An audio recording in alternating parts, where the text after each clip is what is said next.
수상한 공시 오늘의 첫 번째 종목은 인바이오젠입니다. 먼저 기업 개요부터 확인해 보겠습니다. 2008년 3월에 설립돼서 2008년 4월 유가증권 시장에 상장했는데요. 2020년 BT1에서 인바이오젠으로 상호를 변경한 바 있습니다.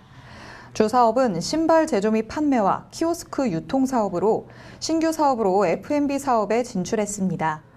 신발 사업은 아티스 브랜드를 보유하며 성인 및 아동화를 판매하고 키오스크 사업은 BT1 브랜드를 통해 식음료 프랜차이즈, 소규모 음식점 및 카페 등 소상공인에게 최적화된 키오스크를 공급하고 있습니다. 매출 포지션은 신발 부문 7.3%, 키오스크 부문 53.1%, F&B 39.6%로 구분됩니다. 최근 실적 살펴보겠습니다. 2021년 개별 기준 매출액 1,041억 원, 영업손실 79억 원, 당기순이익 941억 원을 기록했는데요. 매출액은 전년 동기 대비 2.6% 증가했고 영업손실은 50.8% 증가했으며 당기순이익은 흑자 전환했습니다. 회사 측은 코로나19로 손익이 감소했고 파생상품 평가이익의 발생으로 당기순이익이 증가했다고 밝혔습니다. 네, 이렇게 인바이오젠의 기업 개요 확인해봤습니다. 대표님 어떤 공시인가요? 네, 지난 28일 공시였습니다. 공시 보기 전에 일단 이 회사 최근 주가의 어떤 하락폭이 굉장히 좀 컸던 종목이죠. 2,200원대 그리고 1,700원대, 최근에 1,100원대 이탈간 모두 다 지금 하회를 하고 있고요. 현재 629원 주가 형성 좀 하고 있는데 굉장히 좀 답답한 투자자 입장에서 굉장히 불안한 이 마음이 좀 클 수밖에 없는 종목입니다. 사실상 이 하락의 끝이 없어요. 네. 하락의 끝이 없이 지속적으로 주가 좀 빠지다 보니까 도대체 얼마만큼 빠질 것인가, 도대체 어떤 악재가 부각이 되길래 인바이오젠 지속적으로 주가 좀 하락하는가, 굉장히 좀 걱정도 좀 큰 상황입니다. 28일자 공시도 이어서 좀 보도록 할 텐데요. 회사 주요 사항 보고서입니다. 유상증자 결정의 정정 소식을 전해왔는데 내용 살펴보겠습니다. 자금 조달의 목적입니다. 정정 전 탑업인 증권의 취득자금 목적으로 300억 원을 조달하기로 결정을 했었는데 이 용도를 운용자금 300억 원으로 정정하게 된 것입니다. 전환 청구 기간 자체는요. 2023년 10월 29일에서 2032년 9월 29일이었는데 납입일자를 10월 28일에서 12월 28일자로 좀 정정을 하면서 일정도 연기가 된 내용입니다. 제3자 배정 근거 목적 등의 증자 목적은 탑업인 증권의 취득 자금에서 운영 자금으로 좀 변경을 하게 된 건데, 그렇다면 지금 이게 납입이 좀 가시화 될 것인가, 용도를 바꿔서 납입이 좀 가시화가 될 것인가, 그렇다면 납입 가능성에 대해서도 우리가 좀 체크를 해볼 필요가 있는데 하단의 내용도 이어서 보도록 하겠습니다. 회사는 보통 주식이 아닙니다.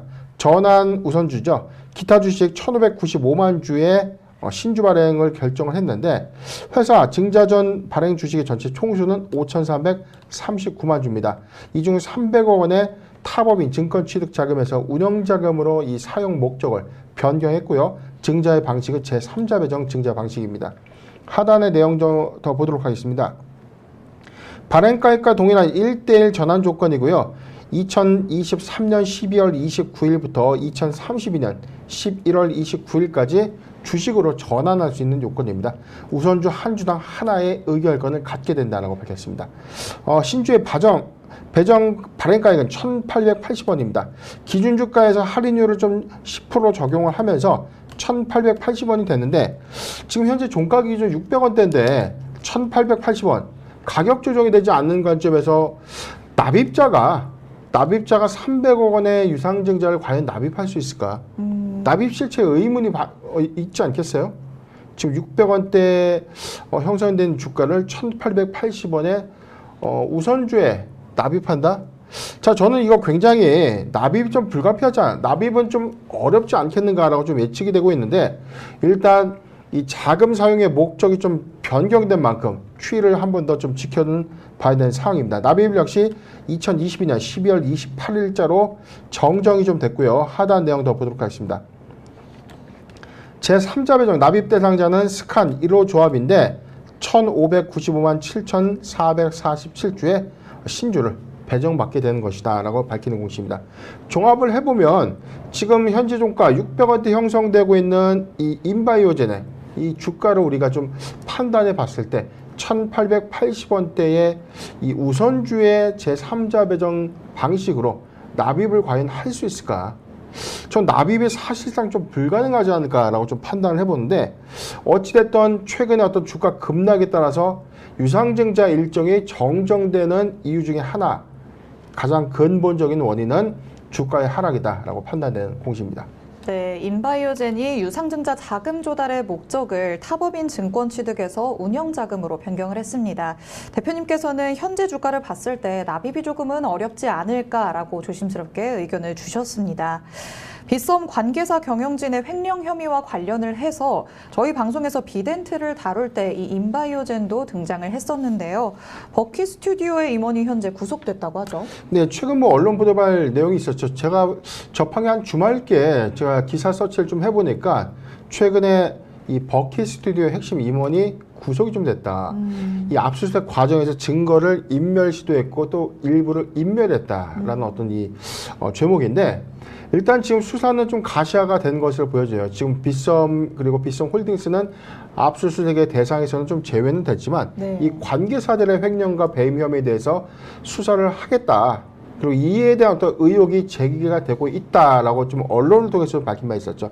지금 지배구조를 좀 살펴볼 필요가 있습니다. 빗썸과 빗썸 홀딩스는 우리나라 대표적인 가상화폐 거래소죠. 네. 이 빗썸을 지배하고 있는 회사, 빗썸의 최대 주주는 바로 비덴트입니다.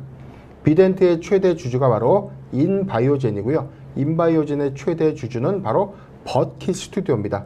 이렇게 순환 출자고리가 아니라 버키 스튜디오가 인바이오젠을 지배하고 인바이오젠이 비덴트를 지배해서 빗썸과 빗썸 홀딩스를 지배하는 형식으로 지금 가상화폐 사업을 좀 영위하고 있는데, 지금 최근에 이런 어떤 우려감들, 압수수색에 따른 어떤 횡령 배임 우려감들이 시장에 좀 퍼지면서, 이게 아직 확정되거나 기정사실화가 된 것은 아니지만 이런 우려감들이 주가에 좀 선반영되고 있는 흐름들을 좀 보여주고 있죠.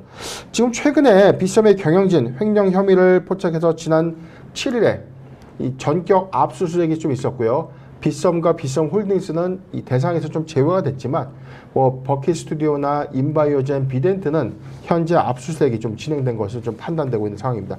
이 과정에서 핵심 임원이 좀 구속된 만큼 증거인멸의 어떤 사항들, 핵심 횡령 배임 관련된 이슈가 좀 만약에 또 부각이 된다면 추가 하락은 또 배제할 수 없는 그런 가능성이 좀 놓여 있는 상황이 아닌가 판단을 해봤습니다. 네, 압수수색이 진행되면서부터 관련사들의 주가가 굉장히 곤두박질치기 시작했습니다. 관계사들의 소액 주주분들은 굉장히 답답한 상황일 것 같은데요. 말씀을 해주신 것처럼 인바이오젠은 버키 스튜디오의 자회사이자 또 비덴트의 최대 주주입니다. 이렇게 얽히고 설켜 있는 관계사들, 모든 문제의 시작이 대규모의 전환사채 발행으로 수익을 몰아줬다, 이런 의혹이 제기되면서부터라고 합니다. 맞나요? 네, 그렇죠. 지금 국정감사에서도 질타를 받고 있는 항목 중에 하나가 지금 이 코인 가상화폐 사업을 통해서 주가는 부양이 됐어요. 주가가 부양된 상태에서 기존에 발행했던 전환사채의 막대한 시세 차익도 있었고, 이에 따라서 꾸준한 전환 청구 행태가 좀 있었는데, 지금 인바이오젠 반기 보고서 내용 살펴보도록 하겠습니다. 지금 항상 볼 때 증권의 발행을 통한 자금 조달 사항이죠. 3번의 재무에 관한 사항, 그리고 7번 가장 중요한 포인트입니다. 3번의 재무에 관한 사항, 그리고 7번 증권의 발행을 통한 자금 조달에 관한 사항을 클릭해 보면 여기에 뭐가 있다? 회사가 현재 발행한 전환사채의 잔액이 나와 있다. 자단 내용도 보도록 하겠습니다. 회사는 상환되지 않은 전환사채, 6월 말 기준의 전환사채 잔액은요 290억 원입니다. 전체 전환 가능 주식의 전체 총수는 1140만 주를 전환할 수 있는 요건인데, 지금 현재 2,598원 현재 가치를 환산했을 때는 전환 메리트는 전무하다라고 좀 판단되는 상황이고요. 신주 인수권부 사채 그리고 전환형 조건부 자본 증권의 발행에는 해당이 없습니다.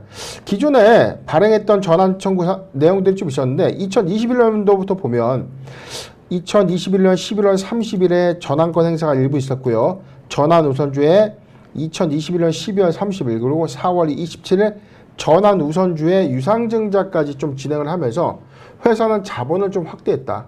그런데 인바이오젠의 사례뿐만이 아니라 비덴트라든지 버키 스튜디오라든지 관계사들이 이를 통해서 전환사채를 발행했고 이에 따라서 이후 전환 청구 이후에 특정 조합이 막대한 시세 차익을 좀 보면서 이게 특정한 어떤 이익을 특정인들에게 몰아주는 것이 아닌가, 이에 따른 어떤 불법 행위가 있는지 없는지 이에 대해서 금융감독원장을 질타를 하면서 더욱더 관심 있게 보겠다라는 어떤 제스처까지 나온 상황입니다. 이런 과정에서 현재 검찰의 압수수색 이후에 횡령과 배임에 관련된 부분들, 그리고 미공개 정보에 관련된 불법 행위 여부가 만약에 파악이 된다면 그룹사 전반에는 해소되지 않는 악재로 좀 진행될 수 있는 가능성은 좀 크다.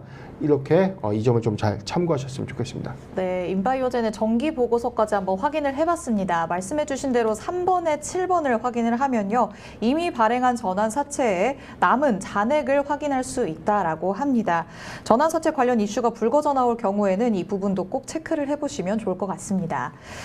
2분기에 인바이오젠은 영업 손실과 단기 순손실을 기록을 하면서 적자를 지속했습니다. 주가도 2,000원대에서 600원대로 급락을 한 상황인데요. 이른바 동전주로 전락했다, 이런 말이 나오고 있습니다. 앞으로는 어떻게 될 거라고 보시나요? 네, 가장 중요한 포인트, 그렇다면 주가가 회복될 수 있습니까? 앞으로의 사업 전망은 어떻습니까? 지금 악재가 부각된 것이 맞는데 도대체 어떻게 해야 됩니까? 이걸 좀 팔아야 되나요? 굉장히 좀 궁금하고 답답하고, 이게 주가만 보면 굉장히 스트레스 받을 수밖에 없어요. 네. 너무나 단기의 낙폭과대가 좀 심화됐기 때문에. 그렇다면 먼저 실적 보도록 하겠습니다. 사업의 내용 2번을 보면 주요 제품 서비스 항목 보도록 하겠습니다. 회사는 주력 사업이 한 3가지 부분을 구분됩니다. 첫 번째, 신발 사업. 신발 사업은 아티스라는 이 브랜드를 유통합니다. 그래서 성인용과 아동화를 공급하고 있고요. 키오스크 사업, BT1이라는 브랜드로 해서 이 식음료 프랜차이즈점의 이 키오스크, 주문형 이 솔루션이죠. 주문형 솔루션, 키오스크를 제작 및 납품하는 사업을 하고 있고, F&B, 프랜차이즈 사업입니다. 음식 주로 관련된 사업이 현재 좀 진행되고 있는데 2020년도 그리고 2021년도, 2022년도 반기 흐름을 보면 신발 사업은 2020년도 대비해서 2021년도 매출 유형이 크게 좀 감소가 되고 있죠. 즉 신발 사업은 점진적인 매출의 감소세가 확연하다. 키오스크 사업은 2020년도 대비 소폭 좀 증가는 좀 하고 있지만 반기 실적에서 크게 회복을 했다라고 좀 보기는 어려운 부분들이 있어요. 왜냐하면 33억 원 우리가 곱하기 2를 단순하게 계산을 만약에 해본다고 하더라도 저는 지난해와 좀 동일한 수준의 납품 규모는 좀 이어지지 않겠는가라고 좀 판단을 해보고요. 두 번째, F&B 사업 부분에서 실적 호조가 좀 있는데 2021년도 처음 신규 사업을 추진했던 13억 원의 매출액을 기록했던 F&B 사업이 반기 현재 25억 2천만 원대의 실적을 좀 거둘고 있는 만큼 이로 인해서 확장성을 우리가 한번 주목해봐야 될 필요가 있는데 아직 이 부분에 대한 어떤 수익 지표가 확연하게 확정된 것은 아니죠. 지금 회사는 신발 사업의 잠재적 부실을 정리하고 신규 사업인 F&B 사업의 역량을 강화하면서 키오스크 사업을 발전해 나가는 흐름들을 좀 보여주고 있지 않나라고 좀 판단을 해봤습니다. 매출 수주사항 내용들을 좀 보면 2020년도 102억 원 그리고 2021년도 104억 원의 매출을 기록했고요. 반기 63억 원의 매출을 기록하고 있는데 자 여기죠. 최근 2분기 기저 실적을 좀 보면 지난 2분기 대비해서 매출액은 소폭 좀 증가했고요. 영업손실은 25억을 기록했고 단기 순손실은 1,106억 원을 좀 기록했는데 이 단기 순손실 1,106억 원 이게 좀 말이 좀 안 되죠. 자, 이 부분에 대한 부분들 파생상품 부채 손실이 좀 반영된 것인지는 한 번 더 체크를 해봐야 될 필요는 있지만 지금 관계사 지분 투자의 어떤 이 손상 차손이 좀 발생된 것인지 하단 내용도 보도록 하겠습니다. 반기 보고서를 제출했는데 파생부채 손실이 없기 때문에 이 부분에는 해당 사항은 없다. 그렇다면 올해 이 기조를 유지해 간다면 50% 초과 법인세 비용 차감 전 50% 초과 법인세 차감 개소사업 손실률 50%를 좀 초과할 수 있는 가능성이 좀 크다. 지금 영업손실 기조도 유지하고 있기 때문에 사업의 관점에서도 굉장히 리스크한 부분을 지속하고 있지 않나라고 판단되는 상황입니다. 네, 실적까지 한번 확인을 해봤습니다. 영업 손실 기조를 계속해서 유지하고 있는 상황인데요. 사업 부문별로 보면 그래도 F&B 쪽의 사업 부문이 앞으로의 확장성이 기대되는 만큼 조금은 더 선택과 집중을 할 필요가 있어 보입니다. 그렇다면 우리 투자자분들 앞으로 어떻게 해야 하는지 그 부분이 제일 궁금해하실 것 같은데요. 어떻게 하면 좋을까요? 네, 추세적인 부분에 하단은 모두 다 깼습니다. 지지 구간 다 이탈을 했기 때문에 사실상 추세 전환점이라는 것은 첫 번째, 횡령 배임 관련된 의혹에서 벗어나는 것, 횡령 배임 이슈를 깔끔하게 소명하는 것이 굉장히 좀 중요해 보이는데 아직 이 부분은 절차가 좀 진행 중이다.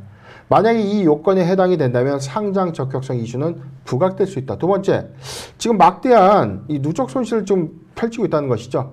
법차선 50% 요건에 해당될 수 있는 위험한 외형 구조를 좀 갖고 있는데 이에 따라서 주가의 최근 급락 사항으로 인해서 자금 조달도 실패할 가능성이 좀 크다.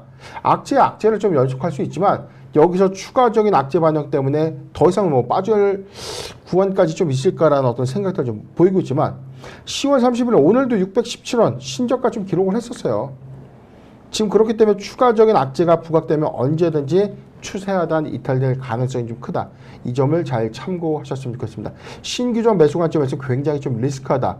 보유자 관점에서는 상장 적격성에 관련된 이슈가 향후에 만약에 부각된다면 자, 이 리스크가 앞으로 좋아질 것이다라고 속단하지 마시고 여러 가지 오늘 제가 말씀드렸던 포인트들 여러 가지 사항들을 객관적으로 좀 투자에 좀 접목시켜서 투자 판단을 좀 내리시는 것이 중요하지 않겠는가 의견을 제시해 드리겠습니다. 네, 현재 주가의 흐름으로 봤을 때 추세 하단 이탈도 가능해 보인다라고 말씀을 하십니다. 우리 기존 보유자분들은 굉장히 애가 타실 것 같은데요. 우선적으로는 횡령 배임 이슈에서 벗어나야 할 것 같습니다. 이 부분이 어떻게 되는지를 먼저 지켜보시고 또 향후에 상장 적격성 이슈까지 부각이 되는지까지 체크를 하시면서 비중 조절을 잘 해나가시길 바랍니다. 이렇게 첫 번째 종목이었던 인바이오젠에 대해서 만나봤습니다. 이어서 살펴볼 수상한 공시 오늘의 두 번째 종목은 KH건설입니다. 먼저 기업 개요부터 확인해 보겠습니다. 2004년 5월에 설립돼서 2015년 10월 코스닥 시장에 상장했습니다. 2017년 12월 KB 드림투게더 제4호 기업 인수목적 회사와 합병해서 2017년 12월 합병 신주가 상장된 바 있습니다. 주 사업은 구조물을 지지하는 기초공법의 개발과 개선을 통한 제품의 판매 및 시공으로 토목, 건축, 토목 기술 자문 및 엔지니어링 사업을 영위하고 있습니다. 동사는 현장 검증을 마친 국내 최초로 개발한 PF 공법과 국내 지층 여건을 최대한 활용할 수 있는 SAP 공법을 구현하는 전용 장비를 자체 개발해서 기술력을 보유하고 있습니다. 매출 포지션은 제조 부문 17.2%, 건설 부문 77%, 기술 용역 부문 1.4%, 기타 1.4%로 구분됩니다. 최근 실적도 살펴보겠습니다. 2021년 연결 기준 매출액 504억 원, 영업이익 11억 원, 당기 순손실 295억 원을 기록했는데요. 매출액은 전년 동기 대비 1% 증가했고 영업이익은 55% 감소했으며 당기 순손실은 13% 감소했습니다. 회사 측은 사업 확장으로 인한 비용 증가와 지분 법정용 피투자 회사의 손익 감소, 금융상품 평가 손실 반영으로 손실이 증가했다고 밝혔습니다. 네, 이렇게 KH건설의 기업 개요 확인해 봤습니다. 대표님 어떤 곳인가요? 네, 지난 27일 그리고 지난 26일 공시를 좀 보면 주식 등의 대량 보유 사항 보서 최근에 KH건설의 어떤 낙폭도 좀 더 심화가 됐었어요. 근데 특정 공시를 보면 특별한 공시가 없는데 주가 왜 빠지지 이렇게 생각할 수 있죠. 내용을 간단하게 볼게요. 이런 지분 공시 지금 10월 26일자 주식 등의 대량 보유 상황 보고서 최대 주주가 지분 변동 공시를 한 건데 내용을 살펴보겠습니다. 공시를 좀 꼼꼼하게 봐야 돼요. 지금 회사가 보유하고 있는 2097만 1435주. 자, 이 중에서 장내 매도가 일부 있었다. 지분이 지금 12.5%대로 좀 바뀌었는데 지금 내용을 보면 부분적인 장내 매도가 있었다.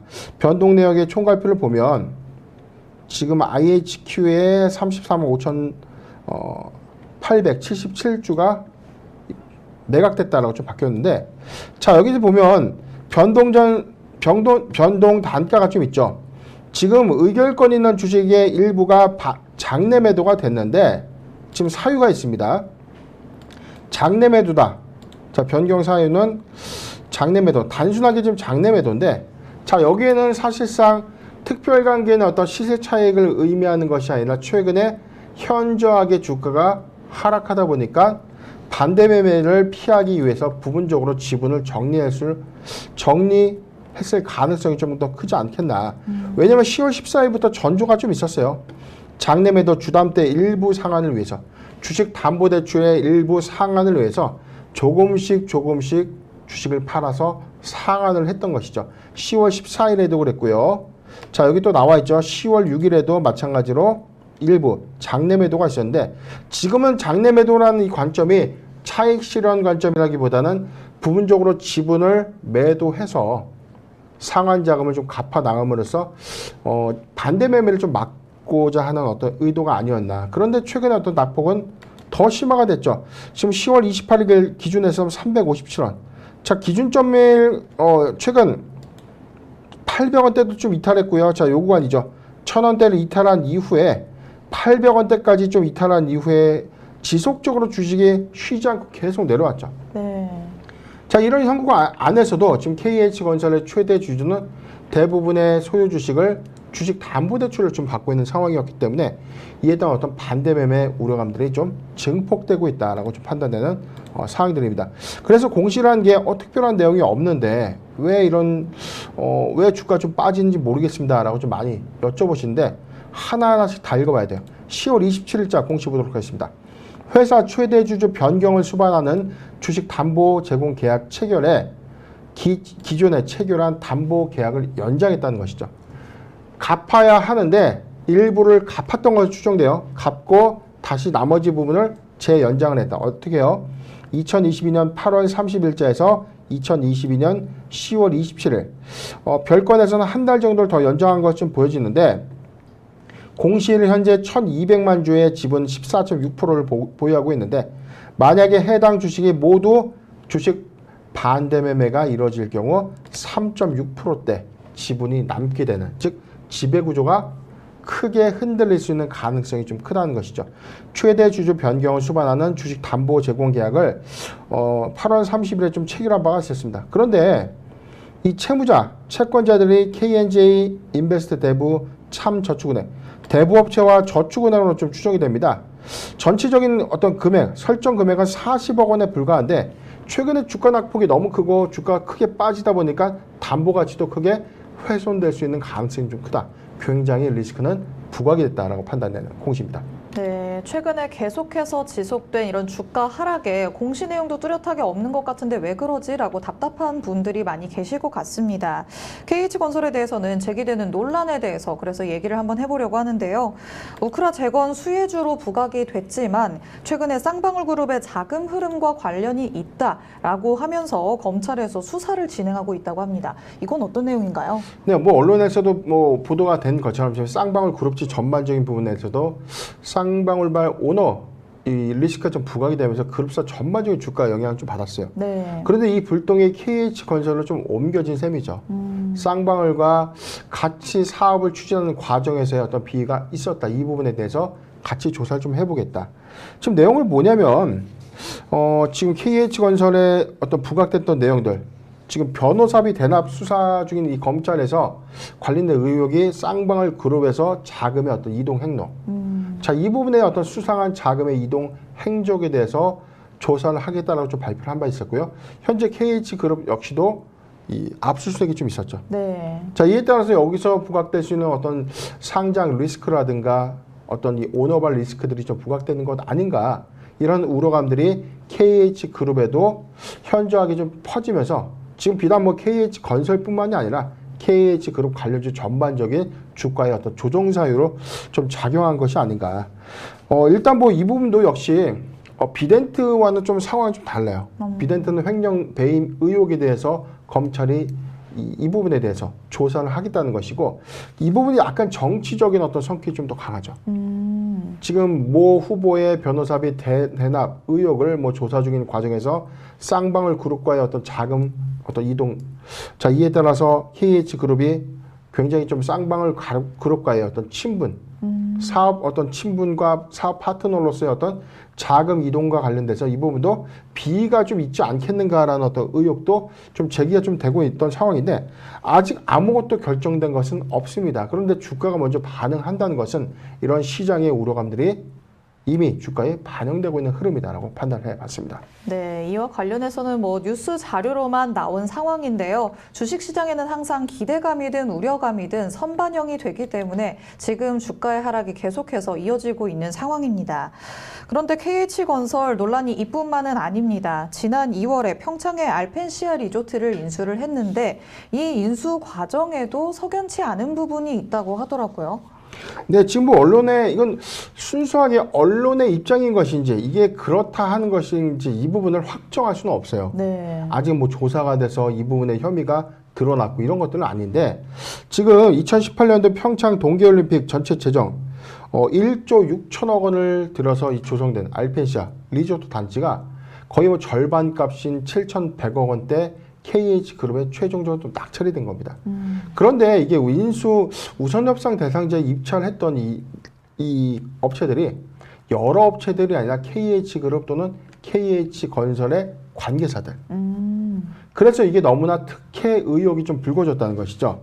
그래서 알펜시아 호텔을 인수한 자금 전반에 대해서도 검찰이 좀 들여다볼 것이다. 그리고 마지막 입찰업체 두 곳이 KH 계열사이기 때문에 전 강원도 지사와의 어떤 커넥션이 있는가. 자, 이 부분에 대한 어떤 의문들.